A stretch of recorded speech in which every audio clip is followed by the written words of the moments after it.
Bismillahirrahmanirrahim. Assalamualaikum warahmatullahi wabarakatuh. Alhamdulillah wassalatu wassalamu ala Rasulillah wa ala alihi wa sahbihi wa man tabi'ahu wa mawalah. Terima kasih moderator. Yang saya hormati Ketua Serikat Pekerja Pertamina. Kemudian hadir pula bersama kita Habib Mahdi bin Syihab, Ustadz Ali, kemudian sahabat saya Akhi Al-Mukarram Ustadz Irawan Taqwa. Yang mengikuti program ini tak dapat sebut satu persatu, insyaallah semua dimuliakan Allah Subhanahu wa taala. Amin ya rabbal alamin. Beberapa tahun yang lalu ketika 17 Agustus ada seorang sahabat saya penulis buku Haji Backpacker, dia menantang di FB. Siapa yang bisa menerjemahkan arti sebuah kemerdekaan maka diberi hadiah buku dia yang bestseller gratis, 20 pengirim pertama. Kebetulan waktu itu saya di Pulau Bintan, sedang menikmati makanan yang sangat lezat. Lalu saya buat kemerdekaan adalah ketika kita bebas dari rasa takut saat makan durian. Betul-betul dia kirim buku-buku. Tulisan dia dari Yogyakarta.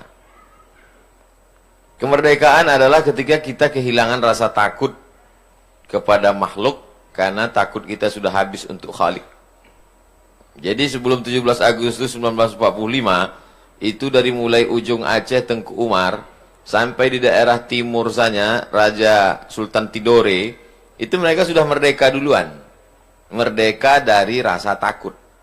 Jadi kalau hari ini bangsa kita sudah merdeka 75 tahun, tapi masih takut kelaparan, lalu menjual aset kepada asing, masih takut pensiun nanti makan apa, lalu menghalalkan yang haram, sogok, maka pada hakikatnya kita belum merdeka.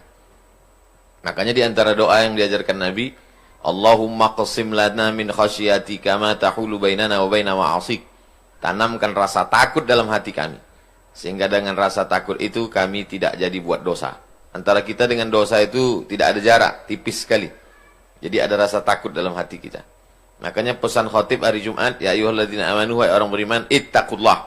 Takutlah kamu kepada Allah. Kira-kira Sultan Hasanuddin dulu dari Makassar, Sulawesi, berani melawan Belanda itu kenapa? Karena dia sudah merdeka. Walaupun belum 17 Agustus 1945. Jadi anak-anak bangsa ini mesti dibebaskan dari rasa takut. Takut tertindas, takut tidak makan. Takut kalau karena takut ini nanti kita akhirnya pertama mungkin menggadaikan diri kita, menggadaikan kehormatan kita. Yang paling mengerikan menggadaikan aset bangsa kita, menggadaikan bangsa kita ke asing karena kita ketakutan. Dan yang paling mengerikan adalah mati dalam keadaan tergadai akidah. Jadi merdeka menurut saya adalah ketika kita lepas dari rasa takut. Update status saya pagi ini, kemerdekaan adalah ketika kita lepas dari penjajahan hawa nafsu. Saya kira demikian. Barakallahu. Terima kasih Ustadz Abdul Somad yang mengupas prolog talkshow kita sore hari ini, makna dari kemerdekaan. Hilangkan rasa takut dan hanya berserah diri kepada Allah Azza wa Jalla. Baik, kita bergeser sedikit ke Haji Muhammad Yunus selaku Ketua Serikat Pekerja Pertamina. Ya, pertanyaan pertama mungkin yang ada di benak kita, bagaimana sih pandangan Anda selaku Ketua Umum Serikat Pekerja melihat kedaulatan energi RI saat ini? Ya, kita miris, banyak dibicarakan, tergadai, kekuatan Pertamina sudah mulai rapuh, seakan-akan Pertamina ini lama-kelamaan hanya sebagai rumah besar tapi tidak memiliki pondasi yang kuat. Silakan Pak Muhammad Yunus.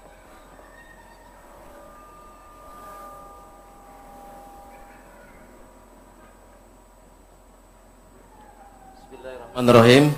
Assalamualaikum warahmatullahi wabarakatuh. Terima kasih Pak Moderator atas waktu yang diberikan kepada kami. Mungkin kami mohon izin, saya akan menyapa Ustaz dulu. Ahlan wa sahlan Ustaz di Kota Palembang. Terima kasih jazakallahu khair atas kehadiran di acara ini. Mungkin kami juga akan menyapa kepada saudara-saudara kami yang ikut join, terutama yang kami hormati Bapak Presiden Federasi Republik Indonesia, Federasi Pertanian Bersatu, Bapak Ari Gumilar.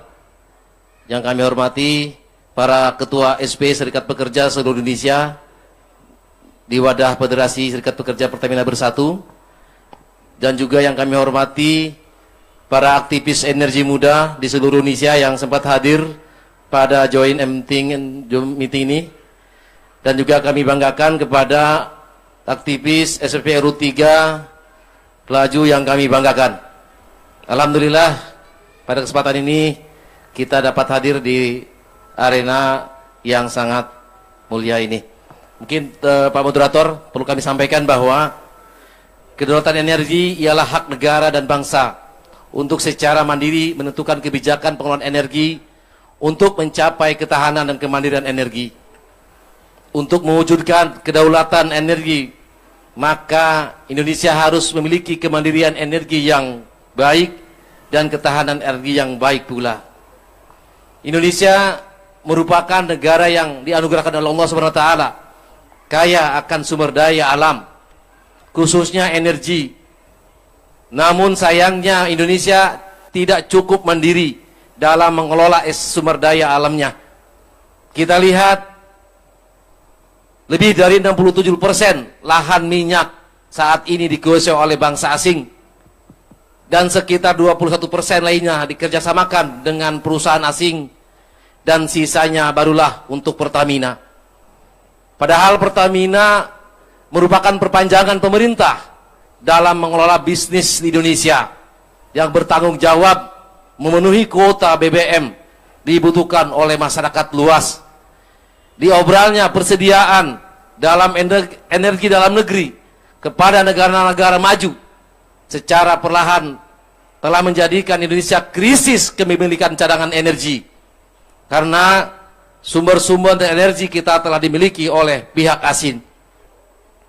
Selain itu, Pertamina juga menyalurkan BBM yang merupakan hajat hidup orang banyak, bahkan penugasan pemerintah dalam bentuk Public Service Obligation ataupun PSO seperti subsidi BBM dan LPG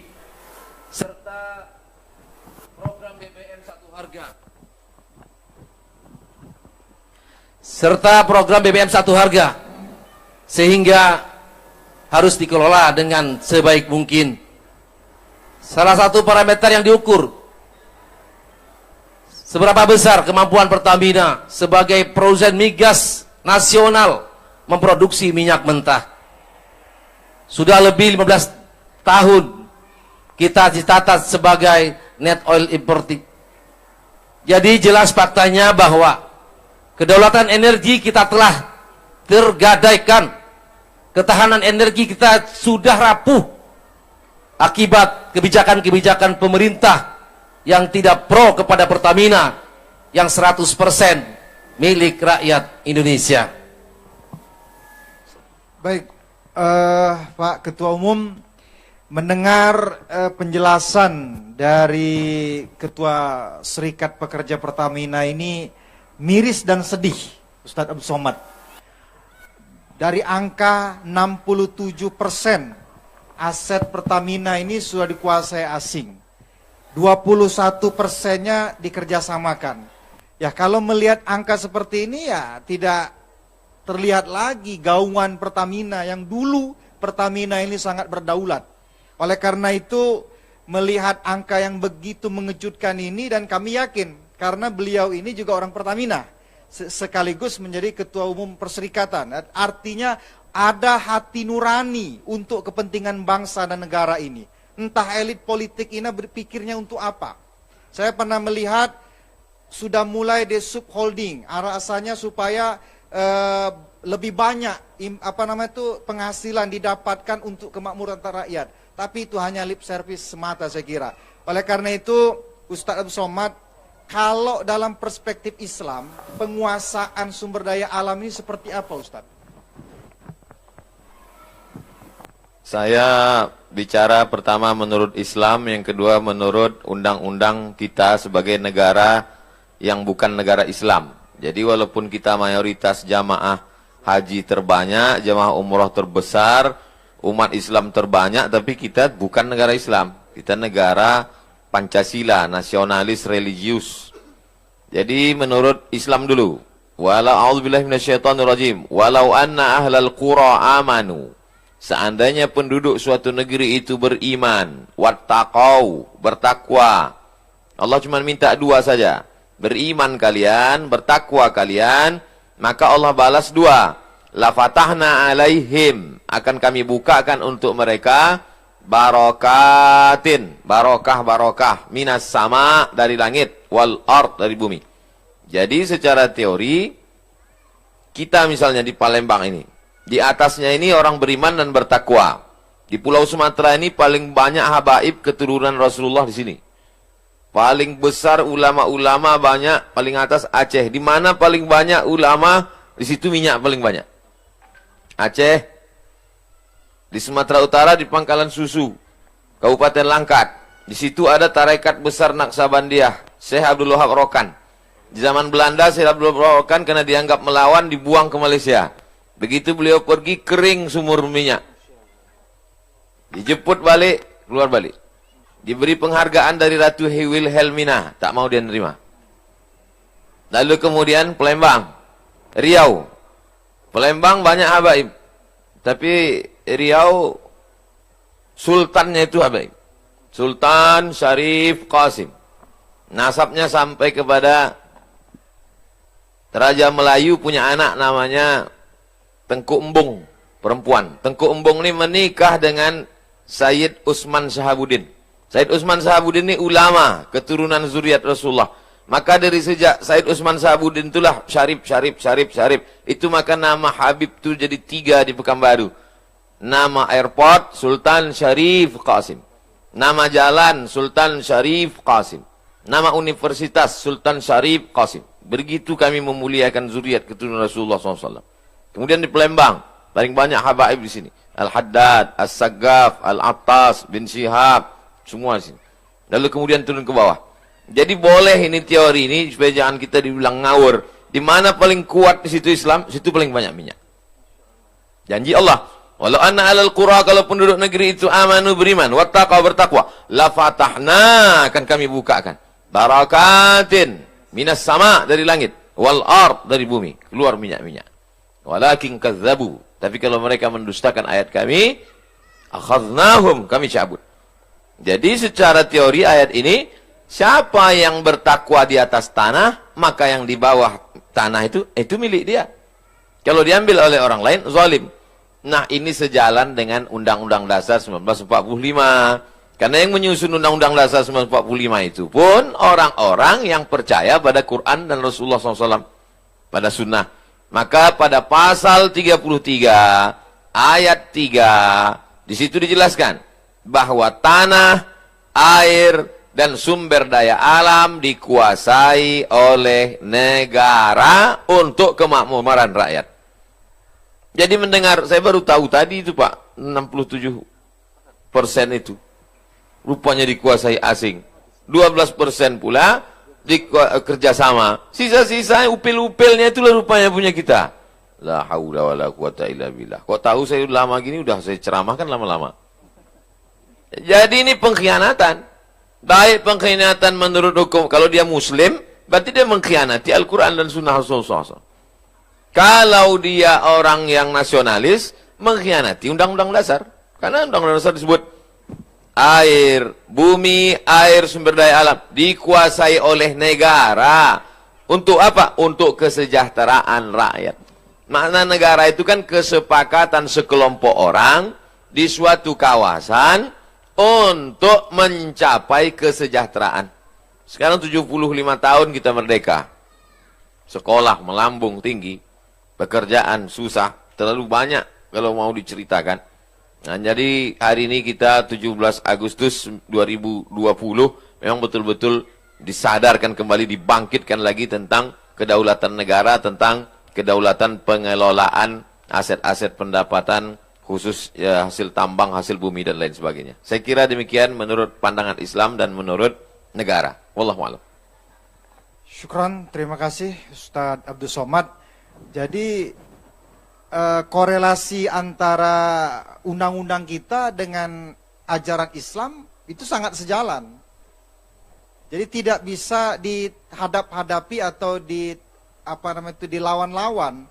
Karena memang dalam undang-undang tersebut, kemudian dalam aturan Islam sudah jelas kepemilikan itu untuk kepentingan seutuhnya untuk masyarakat. Ya, namun realita hari ini begitu mengejutkan, di angka 67% itu asing. Artinya kita bicara ini nurani, terketuk.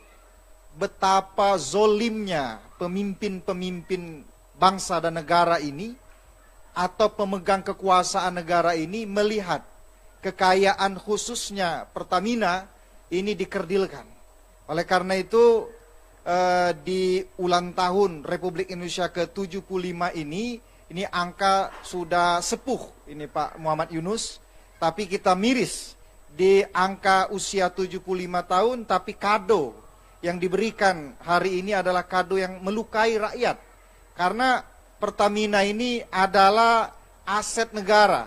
Saya tadi berbicara dengan Pak Muhammad Yunus di luar forum. Ternyata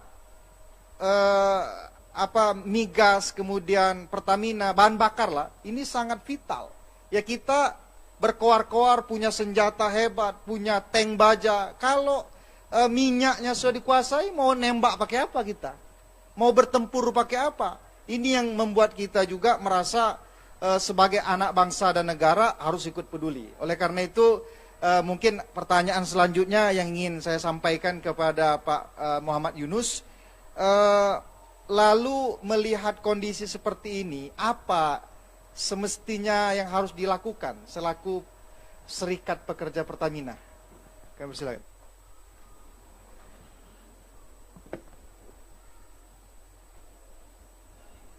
Baik, terima kasih Pak Dodi selaku moderator. Sesungguhnya Pertamina itu sebagai jantung perekonomian Indonesia. Dilakukan pelemahan melalui pembentukan holding subholding yang memungkinkan masuknya investasi asing seluas-luasnya. Sesungguhnya Undang-Undang Dasar 1945 Pasal 33 secara umum telah mengamanatkan bahwa segala sesuatu yang berhubungan dengan hajat hidup orang banyak harus dikuasai oleh negara. Dalam hal ini, pemerintah wajib memakmurkan seluruh rakyat Indonesia tanpa kecuali. Pada pesan ini sesungguhnya pemerintah telah melanggar Undang-Undang 45, yaitu sumber energi kita sebagian tidak lagi dikuasai oleh pemerintah, melainkan berada dalam penguasaan asing. Kendati banyak juga pengusaha lokal yang bergerak di bidang tertentu di sektor energi, namun secara kuantitas dan kualitas tidak terlalu berpengaruh signifikan bila dibandingkan dengan perusahaan-perusahaan asing. Seluruh kekayaan alam kita digerus, dibawa oleh pihak asing. Pemerintah tidak menjamin ketersediaan energi bagi kebutuhan di dalam negeri sendiri, sehingga ketahanan energi nasional sangat-sangat lemah dan tidak memiliki daya tawar di dunia internasional. Bisnis Pertamina harus terintegrasi dari hulu sampai hilir, sehingga dapat menjamin suplai BBM ke seluruh pelosok negeri, dari kota besar sampai kota terpencil, terluar dan terdepan dengan BBM satu harga. Pecah belah Pertamina melalui holding subholding akan hanya menyusahkan rakyat, karena bisnis Pertamina tidak akan lagi terintegrasi. Subholding Pertamina akan dituntut untuk mengejar profit, sehingga harapan masyarakat untuk memperoleh BBM dengan harga terjangkau bisa seluruh pelosok negeri akan musnah. Di samping itu, bisnis Pertamina yang menguntungkan sangat berpotensi terhadap dijualnya oleh negara yang termasuk kemasan pada IPO.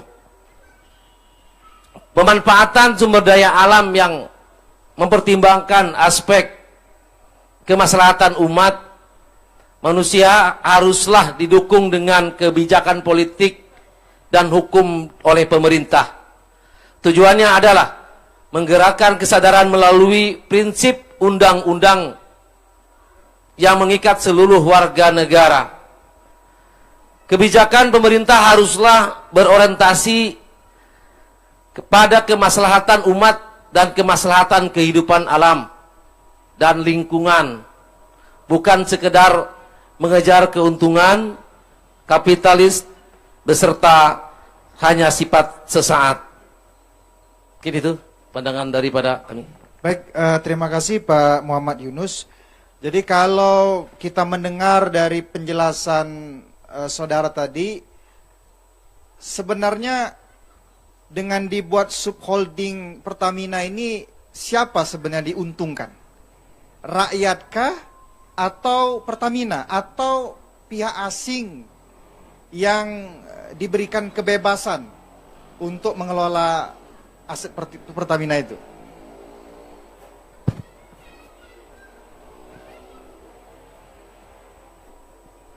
Terima kasih Pak Dodi selaku moderator. Pada prinsipnya negara mengelola Pertamina untuk selalu berintegrasi dari hulu sampai ke hilir. Di mana pernah tadi sampaikan bahwa dengan adanya suatu kesatuan itu perusahaan Pertamina akan mendapatkan harga yang murah untuk rakyat. Namun kalau sudah masuk ke IPO subholding, yang ada di dalamnya adalah suatu bisnis keuntungan dan keuntungan, dan tidak akan didapat suatu harga yang tidak satu harga. Itu yang menjadi dampak kenapa kita mengarahkan jangan disubholding. Jelas di dalam peraturan perundang-undangan juga sudah menyalakan terhadap undang-undang nomor 19 tahun 2003 pasal 77, di mana di situ tercantum di poin D mengatakan bahwa perseroan yang bertugas mengurusi sumber daya alam itu dilarang kebijakan berperuntukan di undang-undang. Dan juga di situ jelas di dalam pasal undang-undang pasal 33 ayat 2 dan ayat 3 juga menyatakan bahwa sumber daya alam yang kebutuhan untuk hidup orang banyak itu dikuasai oleh negara. Di pasal 3-nya juga disampaikan bahwa bumi, air, dan yang terkandung di dalamnya itu dikuasai oleh negara untuk kemakmuran rakyatnya. Jadi jelas kalau kita dilakukannya holding atau privatisasi kepada asing, hal-hal yang seperti itu akan sulit untuk didapat. Akan sulit rakyat kita untuk mendapatkan harga yang murah. Apalagi saat ini Pertamina dapat penugasan tadi, BBM satu harga, subsidi BBM dan juga LPG. Jadi sangat-sangat dikhawatirkan kalau itu terjadi adalah terjadinya privatisasi ataupun penjualan aset kepada asing. Itu Pak Budi. Baik, terima kasih Pak Muhammad Yunus. Artinya agak sudah mulai mengerucut dari diskusi atau talkshow kita pada siang hari ini. Sangat memprihatinkan, dan tentu kita juga minta nanti Anda bisa bergabung di DL Media, nanti di sini ada di Facebooknya Serikat ya Pekerja Pertamina, bergabung di YouTube-nya Ustadz Abdul Somad, talkshow kita sampai sore hari ke depan. Selanjutnya Ustadz Abdul Somad tadi sudah dijelaskan bagaimana makna kemerdekaan di dalam Islam, kemudian bagaimana memaknai kedaulatan.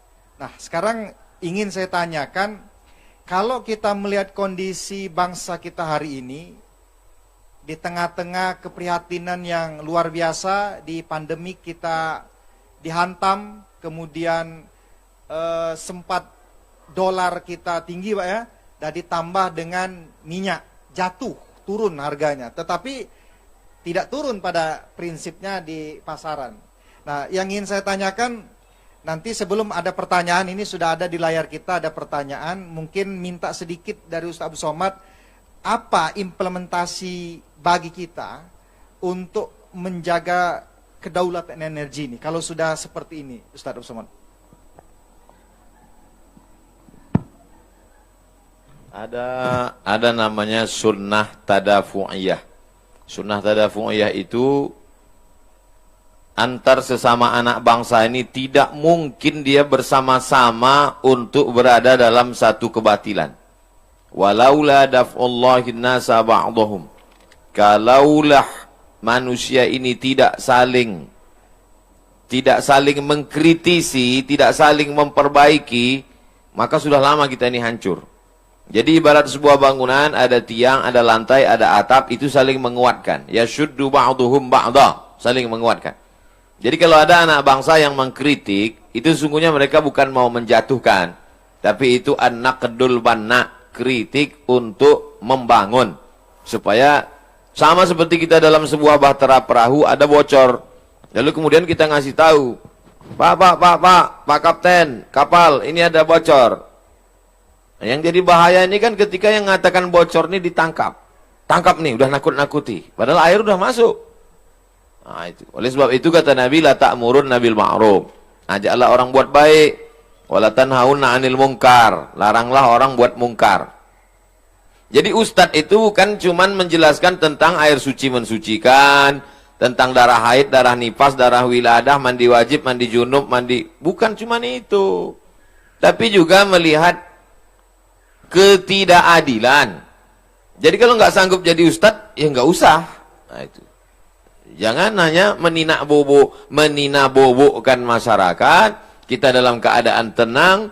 Tapi ini Pak 67% sumber daya. Enggak, itu hoax. Oh, udah jelas dari Serikat Pekerja Pertamina yang memberitahukan.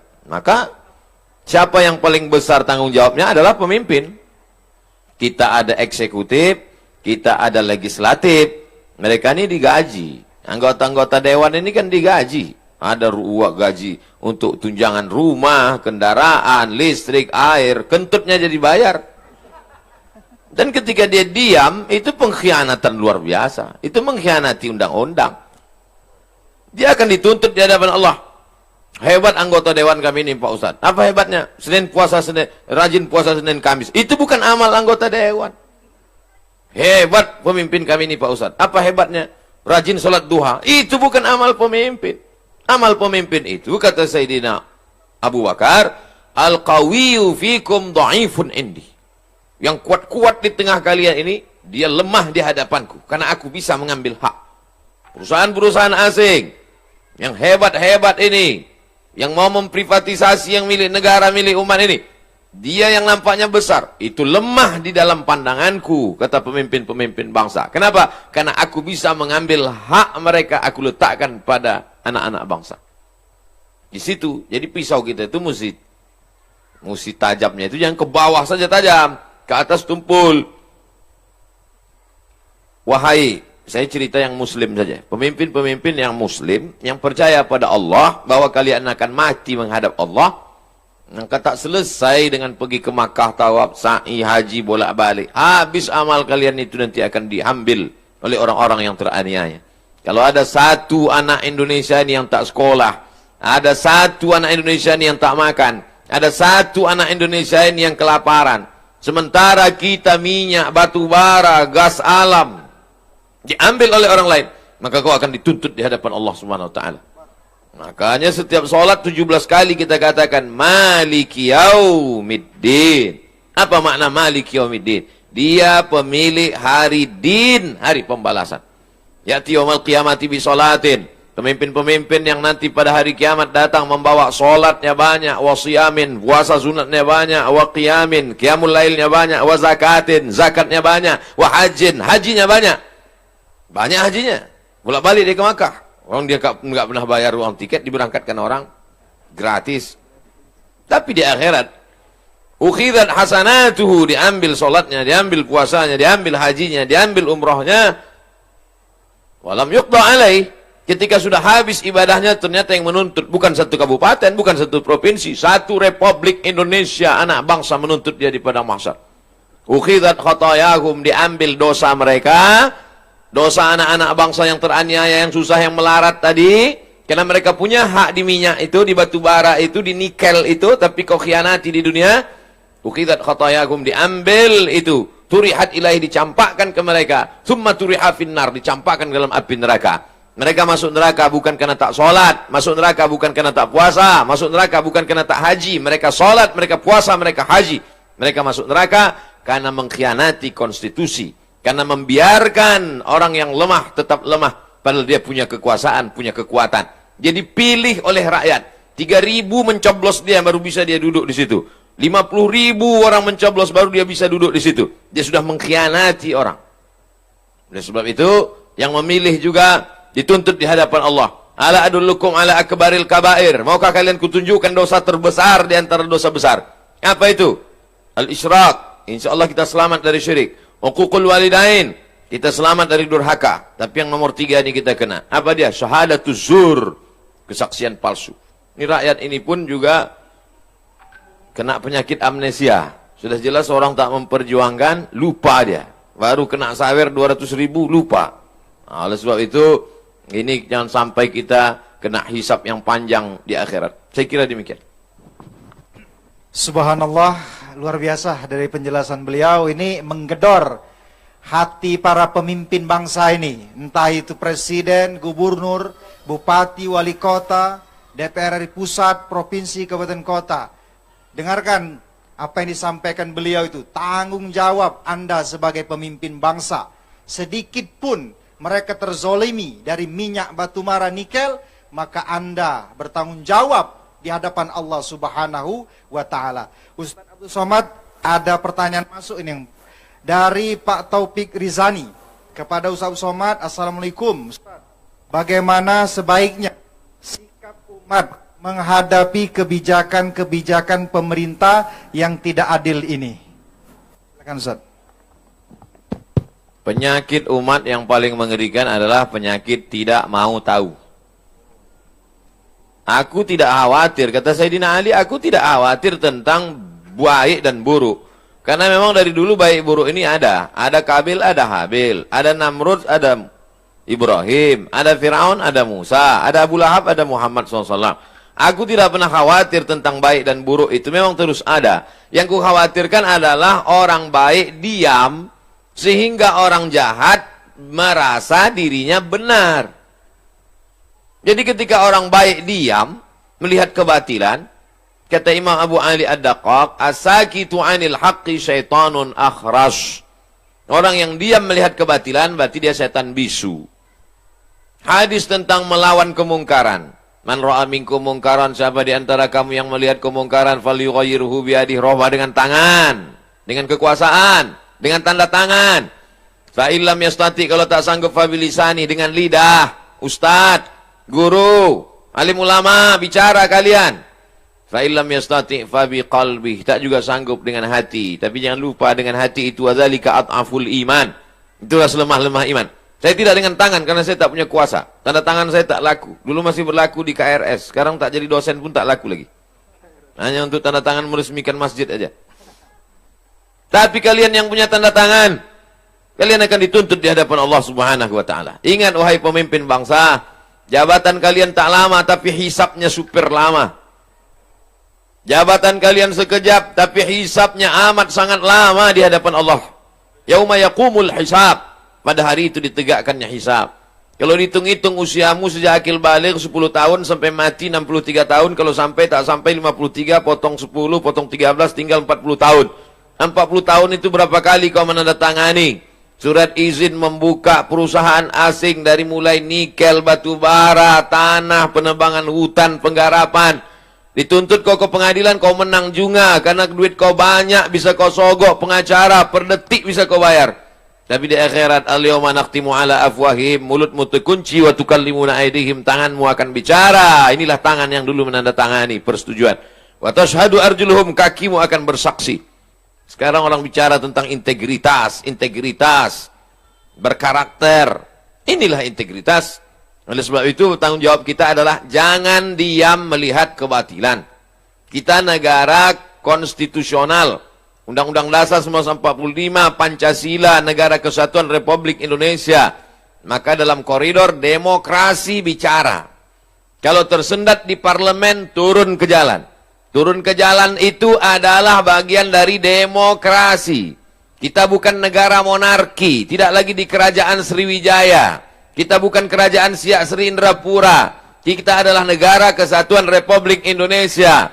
Apa pesan Bung Karno? Bagi yang tidak setuju, bicara di parlemen. Orang yang duduk di parlemen itu siapa milihnya? Kita yang memilih mereka. Maka orang yang kita pilih itu kalau dia salah, kita yang meluruskan mereka. Saya luruskan dengan khutbah Jumat. Mereka tuh tidur waktu saya khutbah. Saya luruskan dengan ceramah. Mereka tak punya waktu untuk mendengar ceramah saya. Saya doakan mereka di tengah malam supaya dapat hidayah. Berikan mereka hidayah ya Allah. Maka kita semua jangan diam. Karena diam itu adalah puncak daripada kezaliman. Fir'aun itu sebenarnya tidak berapa zalim. Tapi karena orang diam, dia menjadi-jadi. Sembelih semua anak-anak mereka. Diam, kalau sembelih-sembelih lah. Itu menjadi jadi dia. Inna Fir'auna wa Hamana. 6 kali disebut nama Haman. Haman itu bukan orang bodoh. Haman itu kalau hidup sekarang Profesor Dr. Haman. Cerdas dia, tapi kecerdasannya dipakai untuk menjunjung kekuasaan yang zalim. Umat ini dipuji Allah karena amar ma'ruf nahi mungkar. Kuntum khaira ummah. Kalian umat yang terbaik. Syaratnya apa? Ta'muruna bil ma'ruf wa tanhauna 'anil munkar.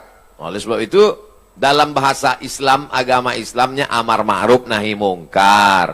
Dalam bahasa konstitusinya adalah kritik membangun, berdebat di parlemen. Parlemen, parle itu bahasa Perancis artinya ngomong. Parlemen, tempat ngomong. Kau didudukkan di situ untuk ngomong, bukan untuk tidur. Oleh sebab itu maka habis sudah saya sampaikan. Mudah-mudahan sampai ke telinga mereka. Mereka tonton. Jangan lupa kalau kau tonton, subscribe, like, and share. Wallahu a'lam. Subhanallah, terima kasih Ustadz Profesor. Beliau ini profesor juga. Ya, jadi alhamdulillah, insya Allah apa yang disampaikan beliau ini menjadi penyemangat ya, penggetuk hati-hati kita. Ustadz, ada pertanyaan yang kedua ini dari M. Alvinus AR. Assalamualaikum Pak Ustadz Abdul Somad. Menurut Ustadz, langkah-langkah memperjuangkan kedaulatan energi yang sudah diambil oleh Serikat Pekerja Pertamina, apakah sudah tepat? Lalu yang kedua, kiat-kiat apa yang harus diambil pekerja Pertamina untuk mempertahankan Pertamina ini tetap 100% milik rakyat Indonesia? Silakan Ustaz.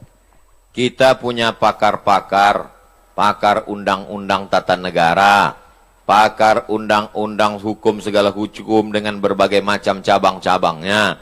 Soan ke mereka, silaturahim ke mereka, presentasi ke mereka, datangi itu anggota-anggota dewan. Konstituen Bapak kami ini adalah orang yang Bapak duduk di situ, kami milih Bapak. Kami datang ini mau menyelamatkan Bapak supaya jangan sampai masuk neraka jahanam, Pak. Kami sayang sama Bapak. Maka dengan ini kami hadir, Pak. Dengan Ustadz minta sumbang saran, kontribusi, doanya. Dengan mereka tokoh-tokoh itu jelaskan, presentasikan. Itu bagian dari amar ma'ruf nahi mungkar. Banyak orang sekarang amar ma'ruf, ngajak zikir, ngajak baca Quran, ngajak i'tikaf. Banyak amar ma'ruf, ngajak ke Makkah, itu yang paling banyak, ngajak umroh. Tapi untuk mengajak, melarang orang dari buat kemungkaran ini, kenapa? Takut tersinggung, takut kena bully, takut kena caci maki, takut kena macam-macam. Takut kena kriminalisasi. Nah, itu. Oleh sebab itu saya sampaikan, bagi sahabat-sahabat pejuang-pejuang. Dulu pejuang-pejuang ini mengangkat senjata untuk mengusir Belanda, Jepang, komunis. Hari ini kita tidak lagi berhadapan dengan Jepang, Belanda, tapi justru berhadapan dengan anak bangsa yang kulitnya seperti kulit kita, hidungnya pesek macam kita, bahasanya bahasa kita, tapi isi otaknya lebih parah daripada Jepang dan Belanda. Oleh sebab itu maka kuat-kuatkan hati. Ini hati kita ini bimbang, takut, cemas, ngeri sedap. Oleh sebab itu kata Allah, "Falyabudu rabb hadzal bait." Banyak-banyak ibadah, banyak-banyak berzikir, banyak-banyak baca Quran. Kalau kau buat banyak ibadah, falyabudu rabb hadzal bait, Allah balas dua. At'amahum min ju'. Kalau kau lapar dikasih Allah kau makan. Wa amanahum min khauf. Kalau kau takut diamankan Allah, dihilangkan Allah rasa takut dari dalam hatimu. Hidup ini singkat, tapi dengan singkat ini resikonya luar biasa lama. Nah, jadi apa yang saudara-saudara lakukan? Konsultasikan kepada yang mengerti hukum, bagaimana jalur yang tepat. Bismillahirrahmanirrahim. La haula wala quwata illa billah. Niatnya adalah memperjuangkan harta benda milik rakyat, milik umat. Man mata duna malihi fahuwa syahid. Siapa yang mati membela harta bendanya, matinya mati syahid. Nah, itu Nabi yang ngomong begitu, bukan saya. Wallahu a'lam bishawab. Terima kasih Ustadz Abdul Somad. Tampaknya ada lagi pertanyaan, begitu antusias masyarakat Kota Palembang dan Sumatera Selatan menanyakan pertanyaan-pertanyaan ini. Datang lagi pertanyaan dari Haji Ian Suyanto. Assalamualaikum Ustadz Abdul Somad. Bagaimana caranya agar satu pengelolaan negara mau melaksanakan amanat Undang-Undang 45 pasal 33. Lalu yang kedua, masyarakat mau memahami tentang bahaya privatisasi energi secara nasional. Lalu yang ketiga, ketika hati pemimpin masih dibuka oleh Allah Subhanahu wa taala untuk amanat, maka itu semoga ada keberkahan dan keselamatan bagi rakyat. Tetapi bila hati mereka tertutup, maka upaya apa yang bisa diperbuat oleh rakyat? Nah, ini yang ketiga ini agak ngeri-ngeri sedap, Ustaz. Silakan, Ustaz. Bagaimana caranya supaya satu pengelolaan negara mau melaksanakan amanat Undang-Undang 45 pasal 33 bahwa bumi, air dan segala isinya untuk dikuasai negara untuk kemakmuran rakyat. Bagaimana supaya mereka mau? Ya semua harus bicara. Anak-anak muda di kampus jangan diam saja. Dulu tahun 98 waktu saya masih mahasiswa sebelum ke Mesir, itu ketika mahasiswa diam dia, itu dikirimi kolor sama BH dari Jakarta. Artinya bencong kalian, kenapa tidak bicara? Suarakan aspirasi, sampaikan, kalian kan mengerti. Mahasiswa itu kan membaca, mahasiswa itu yang paling bisa menyuarakan karena dia tidak punya kepentingan. Kalau perusahaan-perusahaan pimpinannya mungkin takut, kepala-kepala daerah mungkin takut banyak catatan dosanya. Tapi mahasiswa, di mana letak? Kalau waktu jadi mahasiswa aja sudah tidak punya idealisme, apalagi nanti sudah menjadi pejabat. Oleh sebab itu semua bicara. Mahasiswa bicara, tokoh masyarakat bicara, mak-mak milenial juga bicara. Di grup-grup WhatsApp itu jangan lagi bicara tentang artis itu, ini segala macam. Yang mubazir tak tentu arah. Itu namanya dosa kering. Dosa kering itu artinya berdosa kering, tak ada manfaatnya. Tak ada dunia, tak ada akhirat. Oleh sebab itu speak up, bicara. Yang kedua, masyarakat mau memahami tentang bahaya privatisasi. Bagaimana supaya masyarakat ini paham? Termasuklah hari ini. Hari ini yang bicara bukan Abdul Somad. Kalau Abdul Somad yang bicara, orang akan, tahu apa Abdul Somad tentang minyak? Paling tahu dia minyak jelantah. Tapi ini yang bicara adalah serikat pekerja. Mereka ngerti. Bahasanya gue bahasa simpel, sederhana. Bahasa-bahasa yang mudah dipahami masyarakat. Dosen-dosen di tengah komunitas Civitas Akademika, mahasiswa, di kampus. Karena kampus itu otaknya. Kalau sudah otaknya rusak, ya error lah semua. Kampus itulah puncak intelektual. Dosen-dosen itu, guru-guru besar itulah orang manusia-manusia suci itu zaman dulu. Orang-orang yang bisa menulis baca zaman dulu, itu diberi fasilitas khusus oleh raja-raja. Kenapa? Karena mereka lah orang-orang suci yang selalu memberikan aspirasi, masukan. Jadi kalau mereka sudah diam, takut nanti tidak mengalir uang ke kampus, takut nanti tidak ada tunjangan, nah ini bahaya, karena otak sudah rusak. Sengaja dijauhkan Allah, lambung itu jauh dari otak. Supaya apa? Supaya otak kita itu beda dengan otak-otak. Itu maka dijauhkan Allah Ta'ala. Nah, oleh sebab itu maka ini semuanya mesti sadar. Kesadaran nasional. Ada yang mengatakan taubat nasional. Orang taubat itu kan setelah sadar. Kalau nggak sadar gimana mau taubat? Ketika hati pemimpin masih dibuka Allah untuk amanat, maka semoga ada keberkahan dan keselamatan. Tapi bila hati tertutup, upaya apa yang diperbuat oleh rakyat? Tak ada doa lain, tak ada jurus lain kecuali doa silahul mu'min. Doa. Ittaqu da'watal mazlum fa innahu la turad. Takutlah kamu doa orang teraniaya. Minyaknya diambil orang asing, dia disuruh beli minyak lebih mahal pula dari tempat asing itu. Pengelolaannya dikhianati, dia teraniaya, terzolimi. Jangan sampai kau tak mau berdoa. Panjatkan doamu di tengah malam, saat orang lain sedang tertidur pulas, kau sedang membangun sebuah hubungan dengan Allah secara khusus. Maka mintakan kepada Allah, berikan hidayah pada mereka ya Allah. Bina mereka ya Allah. Sudah bolak-balik tak juga kau bina, binasakan ya Allah. Jangan sampai binasa. Karena kita diutus, kata Nabi, lam ub'ats la'anan.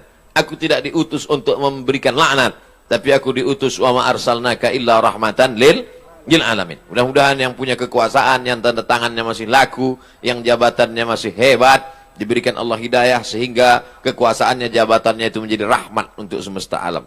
Terima kasih. Terima kasih Ustadz Abdul Somad. Ada lagi pertanyaan keempat. Jadi silakan pemirsa, saudara-saudara sekalian bisa diikuti di YouTube beliau, di DL Media, di Zoom yang sudah kita kasih, bisa berpartisipasi sore hari ini. Selanjutnya ada pertanyaan dari Imam Ahmad Zunaidi. Assalamualaikum Ustadz Abdul Somad. Bagaimana seharusnya sikap kami, para pejuang kedaulatan migas, agar hati kami tetap teguh dan konsisten memperjuangkan kedaulatan migas? Hati ini berbolak-balik. Nanti pas kumpul sama pejuang-pejuang migas, pas sedang berada di ruangan, semangat, semangat, merdeka. Begitu keluar dari situ letoy, loyo. Baru kena 3 kali, kena SMS macam kerupuk. Kerupuk kena air, habis. Tidak ada yang bisa membangkitkan semangat itu kecuali intern dari dalam. Yang ekstern dari luar ini tak ada. Intern dari dalam itu dibangkitkan. Bahwa perjuangan saya ini bukan untuk saya. Kita udah selesai dengan rumah baru, mobil baru, kendaraan baru, itu bukan kita lagi. Kita berpikir untuk bangsa, untuk umat. Bagaimana supaya minyak ini murah. Bagaimana supaya 67% tambah 12% tadi kembali untuk rakyat ini. Bagaimana supaya kita bisa menikmati biaya sekolah murah. Bagaimana supaya negeri ini aman. Baldatun taibatun warabun ghafur. Karena orang lapar amat sangat mudah diprovokasi. Jadi siapa yang memperjuangkan kedaulatan migas ini, sesungguhnya dia bukan memprovokasi masyarakat, dia sedang menjaga keutuhan anak bangsa. Karena orang kalau sudah lapar, orang lapar mudah dipicu lalang kering di panas terik. Nah, setelah kau kuatkan hatimu, kuatkan hati. Ustaz kalau sedang susah hati apa Ustaz baca? Selawat. Allahumma salli ala sayyidina Muhammad wa ala ali sayyidina Muhammad. Allahumma salli ala sayyidina Muhammad wa ala ali sayyidina Muhammad. Allahumma salli ala sayyidina Muhammad wa ala ali sayyidina Muhammad. Jadi pejuang-pejuang ini hubungannya dengan Allah itu mesti kuat. Jangan sama dukun. Jangan pakai sabu. Jangan ngelem. Hubungannya mesti kuatkan dengan Allah. Karena kita ini hanya casing saja. Sama semua casing kita ini. Darah, tulang, kuku, bulu, sumsum. Yang menguatkan kita itu kata Nabi, ala fil jasadi mudghah. Dalam dirimu itu ada segumpal. Idza salahat salahal jasadu kullu. Kalau yang itu kuat, yang lain ikut menjadi kuat. Wa idza fasadat, kalau dia lemah, maka yang lain ikut menjadi lemah. Ala wahyal qalb. Hati. Kuatkan hatimu dengan banyak dekat kepada Allah. Wadhkurullaha dzikran katsira, banyak-banyak dekat kepada Allah. Saya tak paksakan satu zikir tertentu, terserah. Mungkin kata mursyid tarekat dia zikirnya Allah Allah. Bagus, lanjutkan. Zikir asma zat tunggal. Allah Allah Allah Allah Allah Allah Allah. Ada pula yang dikasih gurunya afdhalul dzikri fa'lam annahu la ilaha illallah. Bagus. Ada pula yang dikasih zikir asmaul husna, ya qawi, ya qawi, ya qawi, ya qawi, ya qawi, wahai engkau yang maha kuat. Ya qadim, ya qadim, ya qadim, ya qadim, ya qadim, ya qadim, ya qadim, wahai engkau yang kekal abadi. Berbisik sebelah, Pak Ustadz, kata ketua panitia. Jangan ya qadim teruslah, Pak Kapolres tersinggung. Macam-macam zikir. Tapi kalau saya pribadi selawat. Allahumma salli ala Sayyidina Muhammad wa ala ali Sayyidina Muhammad. Berapa kali Pak Ustadz? Sebanyak-banyaknya. Siapa yang mengamalkan 100 kali, 500 kali, 1000 kali, bagus. Itu untuk latihan. Tapi puncaknya unlimited. Tak lagi dihitung. Jadi kalau gua kuat di dalam, hilang rasa takut kita. Besarkan Allah Ta'ala dalam dirimu, dalam hatimu, dalam jiwamu, maka kecil semua manusia yang kau pandang. Saya sekarang ini melihat semua ini kecil. Kenapa? Karena sedang di atas. Kecil semua, gedung-gedung, mobil-mobil kecil. Kalau kita berada di atas, maka kecil kita melihat sesuatu. Oleh sebab itu, dekatkan dirimu dengan Allah, sehingga kecil, remeh-temeh kau lihat masalah-masalah dunia. Kau angkatkan tanganmu kepada Allah. Allahu Akbar. Perjuanganmu, jihadmu adalah memperjuangkan migas supaya balik kepada umat, balik kepada anak bangsa. Demikian. Subhanallah. Beliau tadi menjelaskan begitu komprehensif. Kalau tadi legislatif, kena nasihat, yudikatif, kena juga mahasiswa. Jadi bergerak bersama serikat pekerja ini bukan memprovokasi, kata beliau, tetapi menjaga. Bentuk menjaga inilah sesungguhnya yang harus kita berikan jempol. Artinya masih ada anak-anak bangsa ini yang peduli. Maka puncak intelektual adalah di kampus. Maka mahasiswa sebagai agen perubahan, ya juga harus ikut menyikapi. Tidak bisa hanya serikat pekerja atau hanya kelompok-kelompok kecil, tapi juga mahasiswa sebagai agen perubahan atau pusatnya intelektual harus ikut berpartisipasi. Karena apa? Ini menjaga kedaulatan, bukan hanya kepentingan Pertamina, tapi kepentingan bersama untuk anak cucu kita yang akan datang. Ustaz Abdul Somad, nampaknya masih ada pertanyaan, Ustaz. Karena masyarakat Palembang dan Sumsel ini tampaknya tidak mau menyia-nyiakan waktu. Karena mereka tahu untuk nanya langsung ini susah. Maka kesempatan ini dipakai dengan sebaik-baiknya. Dari Basuki apa ini? Oh, Santoso ya. Saya kira Basuki yang situ nanti. Kepada Ustaz Abdul Somad, Assalamualaikum. Ustaz Abdul Somad, jika direksi, ini bicara direksi nih. Jika direksi atau pemerintah masih tetap memaksa keputusan IPO atau go publik gitu kan, atau menjualkan saham kepada pihak swasta, ya, subholding tadi, salahkah kami jika mengambil sikap demo, mogok kerja untuk memperjuangkan sikap perjuangan kami ini? Apalagi Ustaz Somad, saya kasih informasi, komisarisnya ini Pak Basuki. Ya, betul Pak? Ya, jadi apakah kami ini tidak salah langkah kalau demo mogok kerja untuk memperjuangkan amanat negara ini? Kami persilakan Ustaz. Sebetulnya pertanyaan ini mau minta label halal saja. Yang perlu dimintakan label halalnya itu kalau benda itu haram. Baru dimintakan label halal. Kalau bidang ekonomi namanya fatwa dari DSN, Dewan Syariah Nasional. Ini tidak terkait tentang masalah halal, haram, makruh, mubah. Tak kenapa lah saya lihat masyarakat ini sikit-sikit dibawanya ke halal haram, sikit-sikit ke halal haram, sikit-sikit ke halal haram. Ini kan tentang masalah konstitusi, demokrasi. Kita tinggal di negara demokrasi. Cara menyalurkan aspirasi dalam dunia demokrasi itu bagaimana? Datang ke anggota dewan, salurkan. Ketika mentok, maka ketika mentok dilanjutkan dengan, nah itu Jadi kita ini bukan monarki, kita bukan kerajaan. Dalam negara kerajaan, kalau orang melawan itu ditangkap. Tapi dalam negara konstitusi, Pancasila, demokrasi, maka kita dibenarkan itu. Tapi bukan dengan cara anarkis, bukan dengan menghancurkan, tapi untuk menunjukkan. Di Malaysia namanya unjuk perasaan. Karena perasaan kita itu di dalam, mau kita tunjukkan. Udah kita tunjukkan bolak-balik ke pakar-pakar, mereka pun sebetulnya dalam hati mereka, aku takut, turun aja lah kalian, katanya. Sebetulnya gitu mereka. Nah itu, jadi dapatlah dipahami dari yang saya sampaikan tadi. Saya tidak bawa-bawa hukum halal haram makruh mubah menurut hadis Rasulullah, menurut ayat Al-Quran. Nanti begitu kata saya, kata yang tak setuju, dia pakai ayat, akhirnya perang ayat.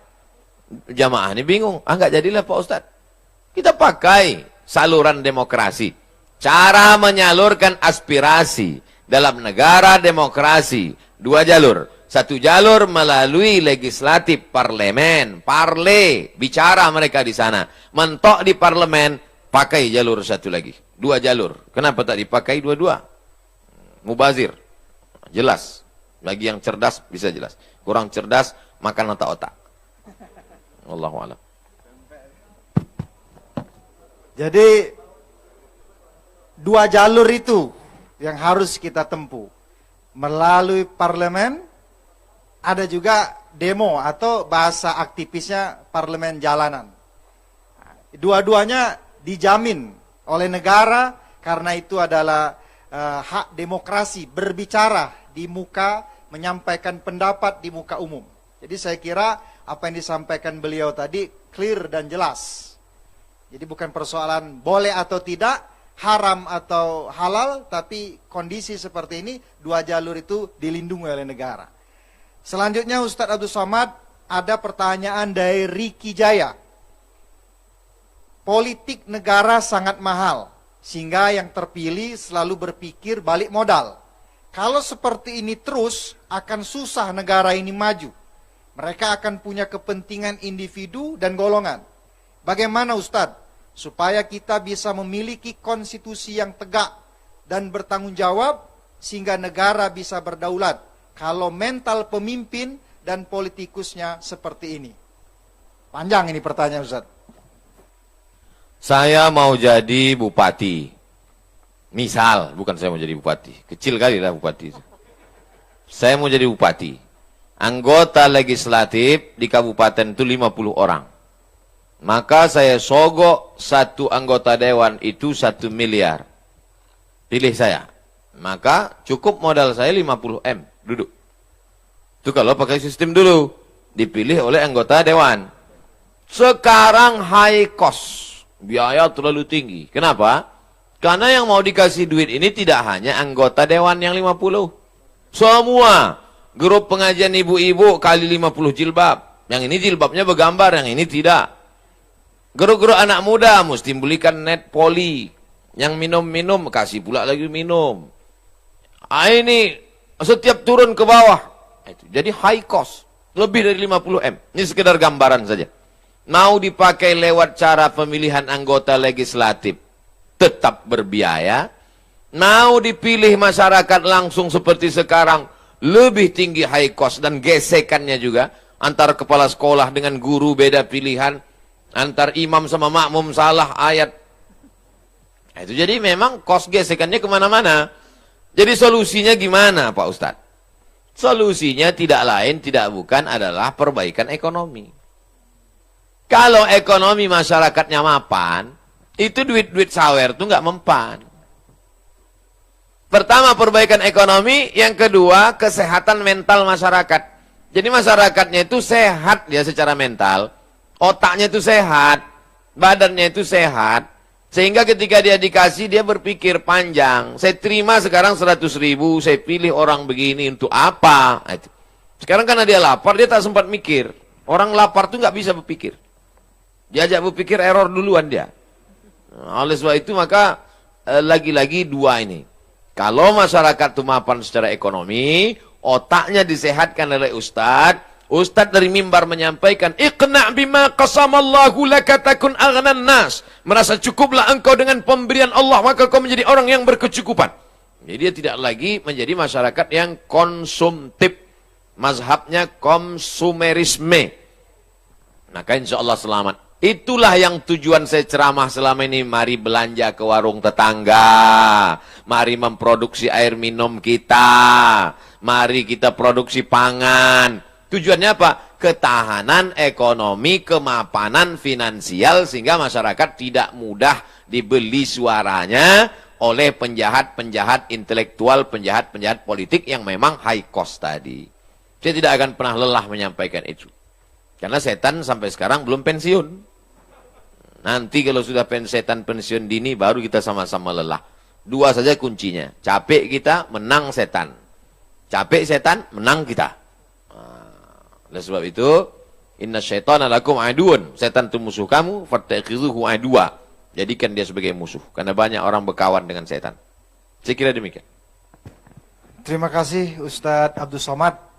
Alhamdulillah, pertanyaan demi pertanyaan sudah dijawab dengan tegas, tuntas, dan tentunya saya yakin memuaskan.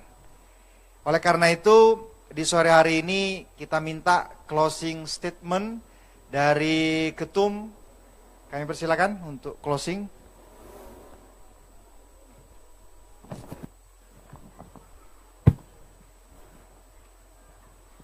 Baik, terima kasih Pak Ustadz atas pencerahan dan juga diskusi pada sore ini.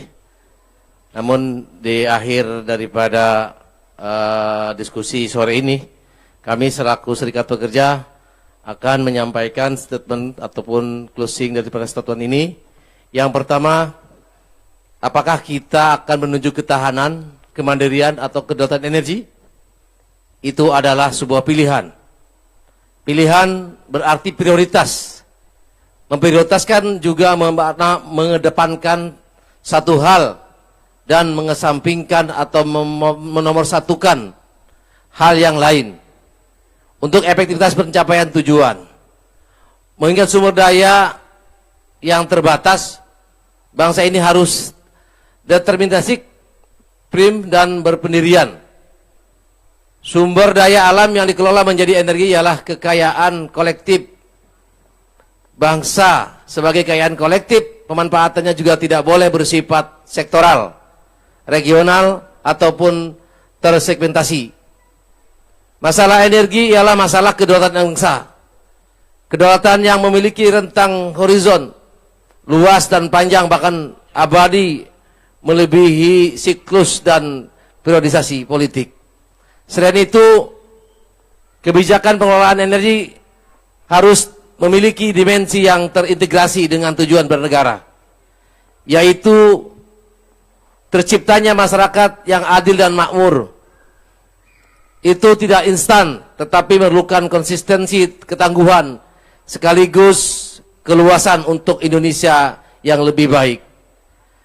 Dan juga Pak Ustadz, pada saat ini juga Serikat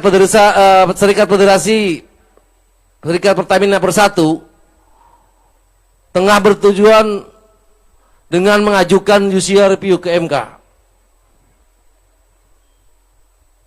ke Mahkamah Konstitusi terkait pasal 33 ayat 3 dan 2 dan 3 Undang-Undang 45, dan juga berjuang di Pengadilan Negeri Jakarta Pusat dalam upaya penyelamatan aset terbaik bangsa ini. Kami dari SPP RU 3 FSPB memohon doa Pak Ustadz dan juga para alim ulama yang ada di Kota Palembang dan sekitarnya, mungkin hadirin yang hadir sempat join di tim ini, dan dukungan dari seluruh elemen bangsa agar BUMN yang merupakan warisan perjuangan bangsa ini dapat terus eksis dan terhindar dari pecah belah oleh kepemimpinan segelintir oknum yang mencari keuntungan dan dari rusaknya sistem negeri ini. Apa yang kita perjuangkan hari ini akan menjadi legacy yang kita wariskan untuk anak cucu kita kelak. Peran serta seluruh elemen bangsa sangat dibutuhkan untuk menyelamatkan bangsa ini dari keterpurukan yang sudah di depan mata. Bersama-sama merapatkan barisan, menentang kebijakan penguasa terkait holding, subholding, Pertamina dan IPO, anak usaha Pertamina. Kita tidak akan biarkan begitu saja kekayaan alam bangsa ini dilepas dari Ibu Pertiwi.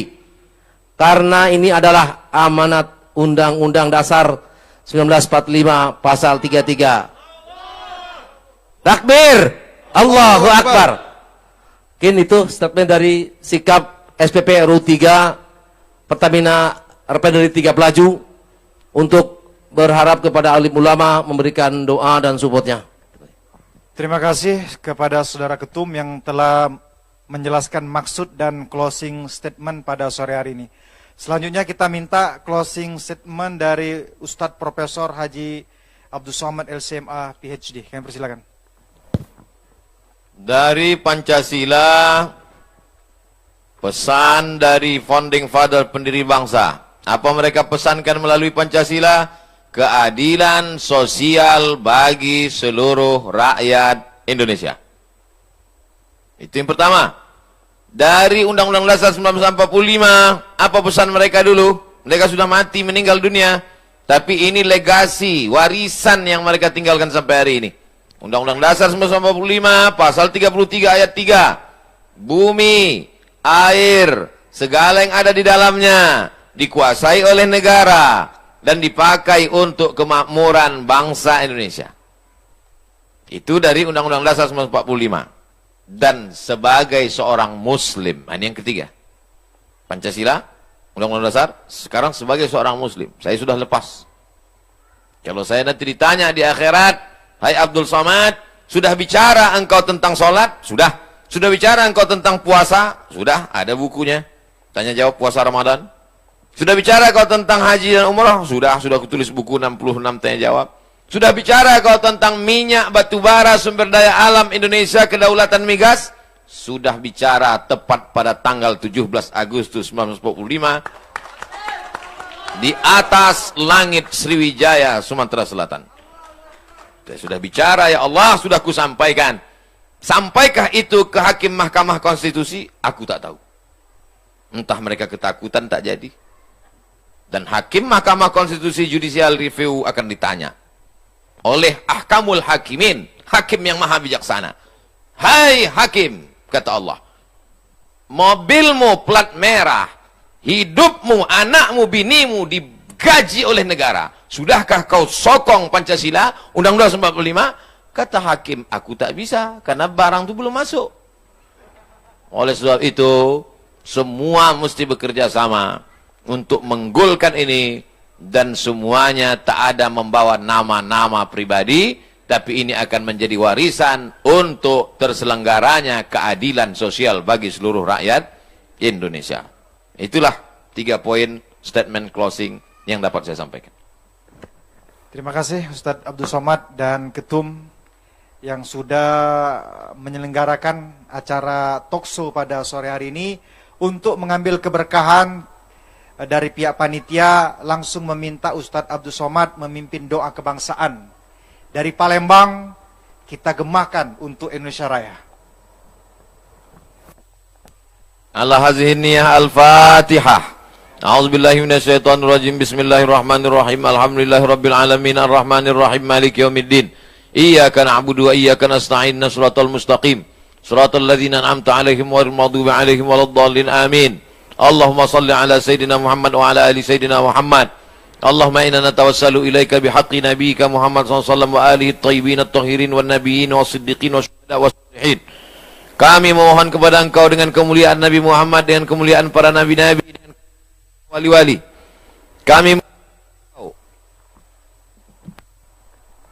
Kami mohon kepada Engkau dengan kemuliaan surat Al-Fatihah, antuballigh maqasidana, sampaikan segala niat baik kami ya Allah, supaya hasil alam bangsa Indonesia ini kembali kepada bangsa Indonesia, tidak dikuasai lagi oleh pihak asing ya Allah. Ya Qawiyyu ya Matin, Engkau yang maha kuat, qawi imanana, kuatkan iman kami, sahih ajsadana, sehatkan badan kami, Saudara-saudara kami yang memperjuangkan ini, ya muqallibal qulub, engkau yang membolak-balikkan hati, sabbit qulubahum, kokohkan hati mereka, ala dinik, dalam agamamu, wa ala ta'atik, dalam ketaatan kepadamu. Allahumma a'inna, kami lemah, tolong kami.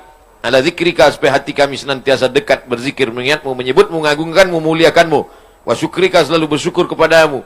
Wa husni ibadatik. Ya Hayyu ya Qayyum, engkau yang maha hidup, engkau yang maha mengatur. Qalbul mu'min baina asabi'ik, hati orang beriman di antara kuasamu. Maka tunjukkan hati mereka ke jalan kebenaran, ya Allah. Berikan kekuatan kepada umat ini, ya Allah. Allahumma ja'al hadzal balada baladan aminan mutmainnan ya'tihi rizquhu min kulli makan. Jadikan Republik Indonesia negeri yang aman, damai, terbuka pintu rezeki dari segala penjuru, ya Allah. Rabbana taqabbal minna, terima doa kami. Hari ini kami berdoa di tempat yang tinggi. Hari ini kami berdoa di hari kemerdekaan bangsa kami yang ke-75 tahun, 17 Agustus 1945. Berkat para syuhada, berkat para ulama yang memperjuangkan negeri ini dengan teriakan Allahu Akbar, mengusir penjajah Jepang, Belanda, kafir, laknatullah alaihim ajma'in. Hari ini kami memohon, berikan kami kekuatan supaya sumber daya alam yang kau berikan ke negeri kami ini dapat dinikmati oleh anak cucu kami sampai hari kiamat, ya Allah. Jadikan negeri kami tetap menjadi negara kesatuan Republik Indonesia yang berketuhanan yang Maha Esa, berkeadilan sosial bagi seluruh rakyat Indonesia. Rabbana atina fid dunya hasanah wa fil akhirati hasanah wa qina adzabannar. Wa sallallahu ala sayyidina wa maulana wa syafi'ina wa dzukhrina Muhammad wa ala alihi wa sahbihi wasallam. Walhamdulillah rabbil alamin. Taqabbalallahu minkum minna wa minkum taqabbal ya karim. Terima kasih atas segala perhatian. Mohon maaf atas segala kesilapan, banyak tutur kata tak berkenan di hati, menyinggung perasaan. Terima kasih. Wassalamualaikum warahmatullahi wabarakatuh.